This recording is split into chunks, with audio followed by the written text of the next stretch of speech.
Channel ని subscribe చేయొచ్చు కదా. మళ్ళా అడుగుతున్నా, నేను సిగ్గు లేకుండా అడుగుతున్నాను, దయచేసి సబ్స్క్రైబ్ చేయండి. నా ఆవేదన అర్థం చేసుకోండి. మొసలుడే గాని మహానుభావుడు. నమస్కారం మాస్టర్. నేను మరీ అంత ఎదవలా కనపడుతున్నానా? ఓ మాదిరిగా కూడా కనపడలేదా? ఈ టైంలో నువ్వు ఈయన పక్కన ఉన్నావు చూడు, ఎక్కేసావయ్యా, ఓ మెట్టు ఎక్కేసావు. పిచ్చడు గురించి వెంటనే కానీ లైవ్ లో ఇదే చూడటం. ఫైనల్ గా మీరు పోయినసారి అంత అయినా కూడా చిగురాలేటి ఇల్లకి ఎవడరా ఇల్లు అనుకుంటున్నారా? శిల్పకళా వేదిక అనుకుంటున్నారు బే. క్లాప్స్ బా. కంగ్రాట్స్ రావు గారు, మీరు డే బై డే దినదినాభివృద్ధి చెందుతున్నారు. మిమ్మల్ని చూస్తే నాకు చాలా సంతోషంగా ఉంది. కానీ కొంతమంది ఉన్నారు ఎందుకు కుంభాలు తింటూ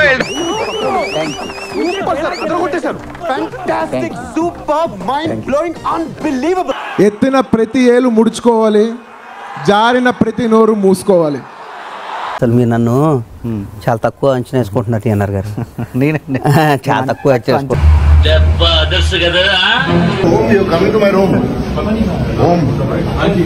మీరేమనుకోనంటే మిమ్మల్ని ఒక విషయం అడగొచ్చా? అడగండి.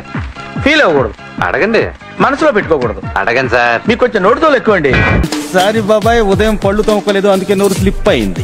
నాతో చెప్తే చెప్పావు కానీ ఇంకెవరితో చెప్పకు, ఎవరు నమ్మరు. ముందు నువ్వు పూర్తిగా నిక్కచ్చిగాడు. అంటే అది రామ్ ఈశ్వరుడు నోరిచ్చాడు కదా అని చెప్పి ఇష్టం వచ్చినట్టు అనేసరిగా సారీ అనేయటం, సారీ చెప్పండి. ఇంత దుర్మార్గం మనిషి అండి. Use and throw number 1. నటించకో. ఏం జరిగారు సార్? నన్ను నిల్వ చేయకండి సార్, మీకు దండం. చక్రబాబు గారు, నా బతుకు మీకు తెలిసిందే కదండి. ఇదంతా రావు గారి డెసిషనేనండి. వేసేసాడు, బాగా వేసేసాడు. రెచ్చగొడితే రెచ్చిపోతావా?